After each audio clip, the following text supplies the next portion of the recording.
Do you ever plan a trip and think it's perfect, but then when you get there, everything falls apart and you have to improvise to have a great trip?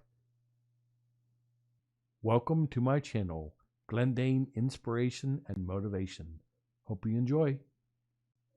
Hello, welcome to the GlennDane Chronicles. I'm going to take you back to 2006 when I took a trip to South Beach, Florida for a glorious 5 days. I had the trip all planned out before. I hired a guy to give us VIP treatment, but that happened to be a fraud when I got there. But luckily, he had told me everywhere that we were going to go on that trip. He gave us an itinerary, so I actually retraced that itinerary without him and tried to go to these clubs that he had scheduled us at. It was kind of interesting. It's a kind of a fun story, so buckle up for a wild ride. Can't wait to tell you this story. Okay, this trip was 15 years ago, and I got a wild hair and wanted to go to South Beach, Florida, and enjoy some club going and some sun and see some beaches and see some beautiful people. Anyway, I planned this trip with my caregiver Eric and my friend. Eric was actually a guy from Ghana that actually worked as a caregiver for me, but later became my friend and actually would assist me sometimes when I went on a trip. So it was actually a 2-in-1, a friend and a caregiver that would go with me. So that was pretty awesome. Anyway, we had planned this trip. We got our flight itineraries done. We flew on Southwest. He actually lived in Ohio at the time, so he flew into BWI and we met up at the airport and we both flew down to Miami for this trip. There was a no hitch flight. It was awesome. The flight was great. Southwest has always been great for me. I've always liked traveling with them. They had an airport taxi to the hotel that we were staying at, so that was easy. That was a straightforward thing. Got there, waited about an hour, I think, for the taxi to the hotel, and we went to our hotel. I can't remember the name of the hotel, but it was a generic hotel. I think it was the Holiday Inn Express or the Hampton. I can't remember which one it was. This trip was a long time ago, and I don't really have records of it, but I have vivid memories of everything we did on this trip. Anyway, we went to the hotel. We got settled in there, and we had plans to go out that night. And we went to a restaurant called Ago. It was a restaurant partly owned by Robert De Niro. This restaurant was awesome. The food was awesome. The spaghetti, I had some spaghetti and meatballs, and it was some of the best I ever had in my life. It was a pretty fun dinner. They got a bottle of wine. I think that meal was like $150 for me and my caregiver, which was kind of expensive for what we got, but this restaurant was very fancy and it was awesome. The people that were sitting next to us, I could hear them talking. It was a movie producer and an actress and trying to get her new roles and different things. It's just funny when you go somewhere like that, you see a lot of the entertainment types that go there. So that was a full week there in Miami. Not a full week, it was 5 days. Anyway, we had a great dinner. Then after that, we went to a club at the Shore Beach Club. I think it was called the Red Room. And this is where the first problem started with the fraud guy that I paid for VIP treatment. Went to this place, went to the door and gave him his name, all excited, thinking I was on the top of a VIP list. And the guy said, we've never heard of this guy. And I tried to call him and there was no answer. I could never get a hold of him again after this, so I don't know if he gave me a burner phone or what, but I was so embarrassed. I went up there and told them, hey, I'm on the VIP list. Anyway, got lucky that night, and the guy let us in. He said, I feel sorry for you. Since you did pay for that, we'll let you in tonight. Anyway, got in there, and it was a great night in there. I was drinking Stoli Raspberry. I remember it. Great music was playing, great people in there. I met a couple great people. I actually left that club with a girl's high heels in the back of my wheelchair. I was luckily caught up with her later that night to give them back to her, but that was just a funny detail of that trip. Then the next day, we were curious of how are we going to get into these places without the VIP because it was a fraud. That first night, we took a handicapped taxi out to go to the Ago restaurant and to the Shore Beach Club for that party night. And that worked very well. There was no problem at all. But the problem was after that day, every time we called to get the handicap taxi, they said there was none available. And this happened pretty much 4 days in a row, and it was terrible because we could not get a taxi to go anywhere. So we had to limit where we went by how far we could walk. And luckily, I didn't know South Beach at this time, but luckily you can actually walk quite a bit on the roads there and get to a lot of different places and enjoy different things there. Anyway, like I said, the guy had told me what clubs to go to, so we had pretty much a list of everything we were going to do on that trip. So I'm going to take you to one of these nights. I don't remember the exact order of these trips, but I wanted to go to this hot club called Bed. It was a place where they had a lot of lounge beds, and it got really good reviews, and I thought it'd be really fun to go there. So Eric and I made our way down there. We're sitting there. The clubs didn't open till like 11 o'clock in Miami, so it was a very late night.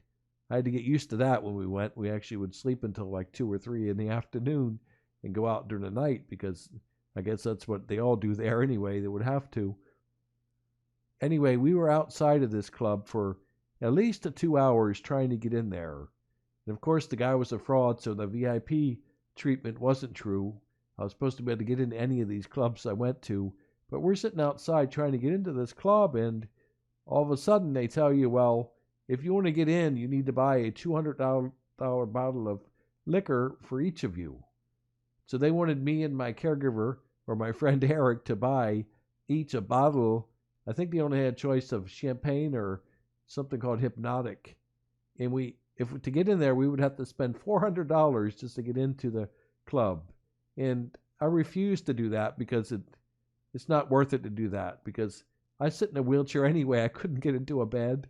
I couldn't even lounge on a bed if I wanted to. So it was kind of crazy. There were a couple of people there that were regulars there, and they were like, let him in. Why make this guy in a wheelchair sit out here like this? Why don't you let him in? But they would not budge at all, because there were people coming up and say, hey, give me 9 bottles. And they would buy 9 bottles of booze and have a group of 9 girls with them, or 8 girls, I guess, if you count that. But it was actually quite funny. It was like, wow, so pretentious to get in there. You could not get in there unless you spent money and bought a bottle of booze. Why would you need to buy a bottle of booze? I want to just go in there, have a couple of drinks, and hang out and have some fun. Anyway, we decided to go to we couldn't get in there. It was like 2 hours waiting. I said, Eric, let's go find another place. Anyway, we went around the corner, and there's this club called Mangoes. Mangoes, it was like I guess, Latino club, I guess, or something like that. The music was Latino, but the energy in that place was just awesome.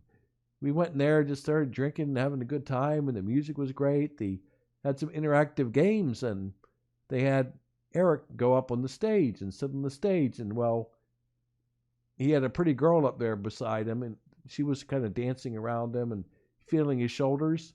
Well, anyway, they put a blindfold on him.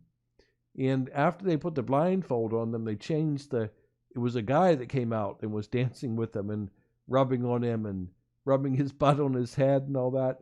I felt so sorry for Eric. I was like, how do I tell him? I couldn't tell him. It was so loud in that place, but I was so embarrassed for him because he was up there with this guy rubbing all over him, and everyone was laughing.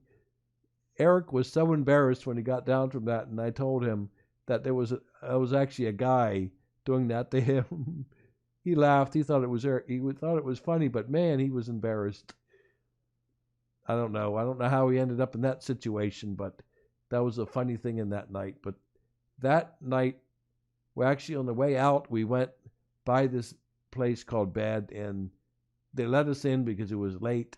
I think it was like 2 or 3 in the morning, and everybody pretty much had left. And I'm glad I didn't spend $400 to get into that club, because it really wasn't that nice.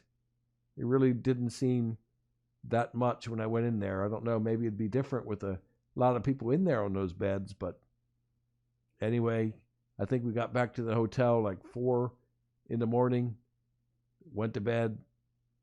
Now I'm going to go into the next day.